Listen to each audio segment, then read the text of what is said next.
Welcome back to another technical deep dive here in the debug zone. Today we're tackling a big question and breaking it down with insights from other users. Hopefully this clears up some misconceptions and helps you get the answer you need. So buckle up, stay a little curious, and let's jump right in.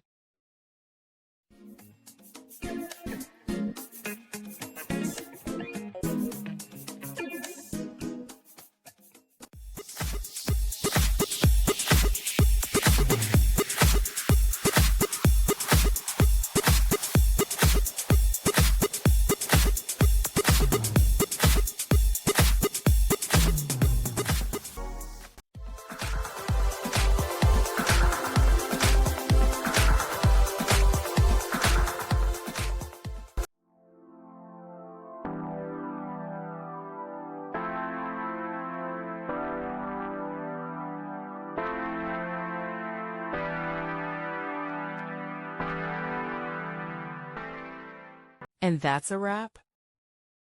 I hope you found the answer you were looking for. If you did, take a second to hit that subscribe button. It really helps out. And let me know in the comments which solution worked best for you. See you next time in the debug zone.